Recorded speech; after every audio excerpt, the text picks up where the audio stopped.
Hello everyone, SP classes में आपका फिर से एक बार स्वागत है। मैं हूं रंभा, आपकी दोस्त, आपकी मेंटर, और मैं फिर आज आपके बीच आ गई हूं लेकर के कुछ नए क्वेश्चंस के सॉल्यूशन।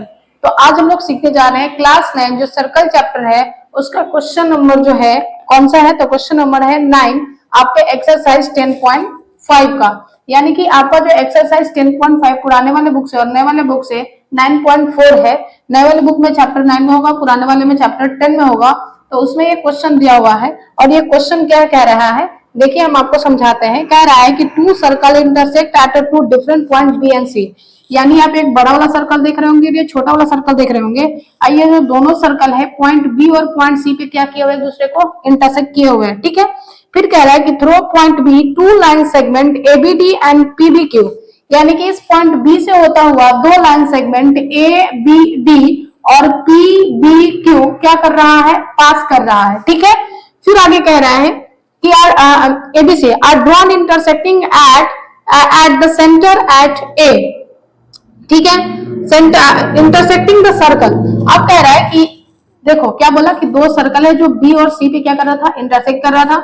आपका ए बी डी और ए पी बी डी ये दो लाइन सेगमेंट पॉइंट बी पे इंटरसेक्ट कर रहे हैं और सर्कल पे जाकर के पॉइंट ए पे, डी पे, पी पे और क्यू पे सर्कल को क्या कर रहे हैं, इंटरसेक्ट कर रहे हैं, ठीक है। तो बोल रहा है कि prove that angle A C P, यानी कि ए सी पी यानी कि एंगल 1 बराबर होगा एंगल क्यू सी डी, यानी क्यू सी डी के, यानी इस वाले एंगल के। यानी कि आपको प्रूफ करना है कि एंगल 1 बराबर है एंगल 2 के। जितना ज्यादा कॉम्प्लेक्स इसका फिगर दिख रहा है उतना ज्यादा इसका सॉल्यूशन हार्ड है नहीं। ये बहुत ही आसान क्वेश्चन है और हम लोग तुरंत ही इसको सॉल्व कर लेंगे। बस इसको आपको समझना है। क्वेश्चन बस यही था कि दो सर्कल है, एक लार्जर और एक स्मॉलर। दो सर्कल है आपका, दो एक पॉइंट बी और सी पे दोनों एक दूसरे को क्या कर रहे हैं, इंटरसेक्ट कर रहे हैं, ठीक है। बी और सी पे इंटरसेक्ट कर रहे हैं और पॉइंट बी से होता हुआ दो लाइन सेगमेंट गुजर रहा है, एक आपका ए बी डी और दूसरा आपका पी बी क्यू। और इन दोनों लाइन सेगमेंट का जो पॉइंट ए है, बी है, पी है और क्यू है वो सर्कल को इंटरसेक्ट कर रहा है। देखो यहाँ यहाँ यहाँ यहाँ इंटरसेक्ट कर रहा है। तो अब आप ये प्रूफ कर दीजिए कि ये जो एंगल 1 जो होगा वो बराबर होगा एंगल 2 के, यानी कि ए सी पी बराबर होगा किसके, तो ये बराबर होगा आपको डी सी क्यू के या क्यू सी डी के।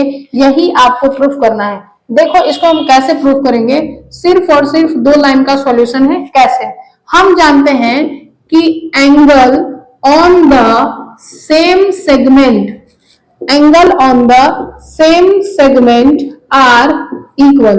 अब आप कहेंगे कि ये क्या होता है, यानी कि अगर ये आपका सर्कल है और सर्कल का ये कोड है तो इस कोड से सेम साइड में बनने वाला सेंटर पे दोनों सर्कल पे दोनों एंगल क्या होता है, बराबर। यानी कि अगर ये एक्स वाई कोड है और ए और बी पे इसी कोड से हम ए पे एंगल बनाए और इसी कोड से हम बी पे एंगल बनाए सर्कल पे, तो ये दोनों बराबर होता है। ये दोनों क्या होता है, बराबर। अगर ये x डिग्री का होगा तो ये भी कितने डिग्री का होगा, x डिग्री का। यही कॉन्सेप्ट यहाँ लगेगा, ध्यान से आप देखिए। एक और आप जानते हैं कि अगर दो लाइन एक दूसरे को इंटरसेक्ट कर रहा है तो इंटरसेक्टिंग तो vertically opposite, pair of vertically opposite angle यहाँ फॉर्म होता है। और अगर ये x है तो ये भी क्या होगा, x होगा। यही दोनों कॉन्सेप्ट यहाँ यूज करेंगे और इस क्वेश्चन को हम बहुत ही जल्दी सॉल्व कर लेंगे। अब सबसे पहले आप बड़े वाले सर्कल में आइए और बड़े वाले सर्कल में इस एपी को आप ध्यान से देखिए, इस एपी आर्क को। क्या इस एपी आर्क से ये वाला एंगल 1 बना हुआ है, एपी आर्क से ना सी पे ये एंगल 1 बना हुआ है, ठीक है। अगर इसी आर्क एपी को देखें तो इसी आर्क एपी को अगर बी पे देखें तो ये एंगल 3 इसी आर्क से बना हुआ है कि नहीं, देखिए इसी आर्क से बना हुआ है कि नहीं। और हम जानते हैं कि angle on the same segment are equal, तो हम कह सकते हैं कि एंगल 1 बराबर है एंगल 3 के। इसमें किसी को भी कोई परेशानी नहीं होनी चाहिए। अब आते हैं स्मॉलर वाले सर्कल में और अब आप देखिए किस वाले आर्क को, इसको देखिए, DQ को देखिए या QD को देखिए, इस वाले आर्क को। इसी आर्क से देखिए आपका C पे एक एंगल बन रहा है एंगल 2 और इसी आर्क से आप B पे देखिए आपका एक एंगल बन रहा है 4। यानी कि हम कह सकते हैं कि एंगल जो आपका कौन है, 2 जो है वो बराबर है एंगल 4 के। यानी कि इस वाले में आर्क AP से एंगल 1 और एंगल 3 बराबर है और इस वाले सर्कल में आर्क DQ से आपका एंगल 2 और एंगल 4 बराबर है, ठीक है ना। अब आप यहाँ पे ध्यान से देखें तो आपका बीपीडी और ए बी डी जो था वो दो लाइन सेगमेंट था जो पॉइंट बी पे एक दूसरे को इंटरसेक्ट कर रहा था, तो इंटरसेक्ट करेगा तो यहाँ पे वर्टिकली अपोजिट एंगल फॉर्म हुआ। तो according to vertically opposite angle, हम जानते हैं कि वर्टिकली अपोजिट एंगल क्या होता है, इक्वल। ऐसे दो लाइन सेगमेंट इंटरसेक्ट करे तो वर्टिकली अपोजिट एंगल इक्वल होता है। तो हम कह सकते हैं कि एंगल 3 बराबर है एंगल 4 के। यहां से हम ये कह सकते हैं कि एंगल 3 बराबर है एंगल 4 के। अगर इसको इक्वेशन 1 बोल दें, इसको इक्वेशन 2 बोल दें और इसको इक्वेशन 3 बोल दें, तो हम कह सकते हैं कि from equation first, second and third we get, हमको मिला क्या मिलेगा भाई? अब ध्यान से देखिए, 1 बराबर है 3 के और 2 बराबर है 4 के, और 3 और 4 आपस में दोनों बराबर है, यानी कि ये दोनों आपस में बराबर है। अगर हम यहाँ 4 की जगह 3 लिख दे तो कोई परेशानी है? कोई नहीं, क्योंकि 3 बराबर है 4 के, यहाँ पे 4 लिखा हुआ है, उससे कोई मतलब नहीं है।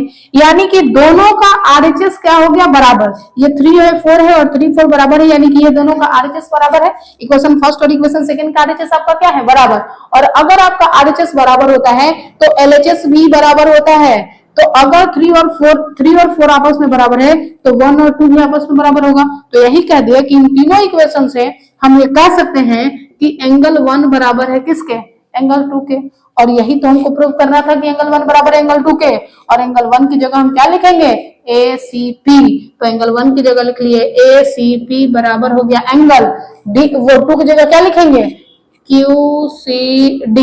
और यही हमको प्रूव करना था और इसको हम लोगों ने क्या कर लिया? प्रूव कर लिया मात्र कुछ ही मिनटों में। बस ये फिगर को समझने की देरी थी। फिगर भले ही कॉम्प्लेक्स था लेकिन इसका सॉल्यूशन उतना ही क्या था?